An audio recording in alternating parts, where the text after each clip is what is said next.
कि न मुझे किसी ने भेजा है, न मैं यहाँ आया हूँ, मुझे तो माँ गंगा ने बुलाया है। કાશીમાં ઉમેદવારી પત્રક ભરવા ગયા ત્યારે મોદીએ ગંગા નદી પ્રત્યે પોતાની શ્રદ્ધા કંઈક આવા શબ્દોમાં દર્શાવી હતી, પરંતુ હવે ગંગા નદી મુદ્દે જ કેન્દ્ર સરકારને દોરતા સુપ્રીમ કોર્ટે જે શબ્દો ઉચ્ચાર્યા તે મોદી સરકાર માટે અપમાનજનક હતા। ગંગા નદીની સફાઈ માટે કેન્દ્ર સરકારે સુપ્રીમ કોર્ટમાં રજૂ કરેલા રોડ મેપ પર નારાજગી દર્શાવતા સુપ્રીમ કોર્ટે કડક શબ્દોમાં કહ્યું કે ગંગા નદીની સફાઈ માટે સરકારે તૈયાર કરેલો રોડ મેપ તો બ્યુરોક્રેટિક છે। આવી રીતે તો 200 વર્ષ બાદ પણ ગંગાની સફાઈ નહીં થાય। સાથે જ સુપ્રીમ કોર્ટે મોદી સરકારને નિર્દેશ કર્યો કે આગામી 3 સપ્તાહમાં ગંગા નદીની સફાઈ માટે શ્રેણીબદ્ધ યોजना રજૂ કરો। अगली तारीख से पहले एक छोटी सी डीवीडी या पावर पॉइंट प्रेजेंटेशन दिया जाए। ये 2500 किलोमीटर का एक विजन डॉक्यूमेंट चाहिए, तो वो जितना भी लंबा छोटा हो उसकी बात नहीं हो रही है, लेकिन एक कॉम्प्रिहेंसिव विजन डॉक्यूमेंट का होना ज़रूरी है कोर्ट के सामने, और स्टेज बाय स्टेज क्या करोगे इसका भी डिटेल देना ज़रूरी हो गया है।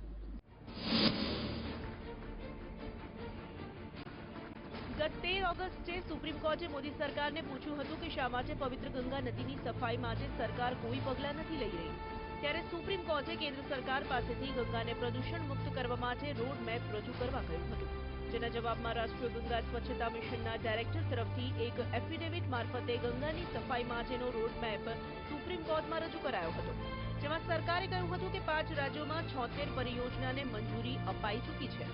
આ પરિયોજના પાછળ કુલ ખર્ચ ₹5000 કરોડ આવશે। ગંગાની સફાઈ પર મોદી સરકારના આવા રોડ મેપ માટે સુપ્રીમ કોર્ટે આંખ લાલ કરી છે। સુપ્રીમ કોર્ટે કેન્દ્ર સરકારને સાફ શબ્દોમાં કહ્યું કે ગંગા સફાઈ યોજનાને કોર્ટ સામાન્ય ભાષામાં સમજવા ઈચ્છે છે। કોર્ટે કેન્દ્ર સરકારને કહ્યું કે તમારે એવા પગલાં લેવા જોઈએ કે જેથી ગંગાની ઐતિહાસિક શાન પાછી આવે અને નવી પેઢી તેને જોઈ શકે। અમને તો ખબર નથી કે શું અમે જોઈ શકીશું કે નહીં। કોર્ટે કેન્દ્ર પાસે આ મુદ્દે પાવર પોઈન્ટ પ્રેઝન્ટેશન માંગ્યું છે। હવે આ કેસની સુનાવણી 24 સપ્ટેમ્બરે થશે।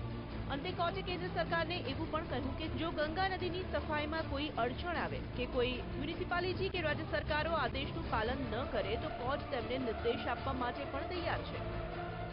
ચૂંટણી વખતે મોદીએ પોતાના ભાષણોમાં ગંગા નદીની સફાઈ કરવાની મોટી વાતો કરી હતી। હવે સુપ્રીમ કોર્ટે આ મુદ્દે દખલ દઈ મોદી સરકારના દાવાઓની હવા કાઢી નાખી છે, ત્યારે મોદી સરકાર હવે ગંગા નદીની સફાઈ માટે કેવો રોડ મેપ તૈયાર કરે છે તેના પર સૌની નજર છે। Bureau report, BTV।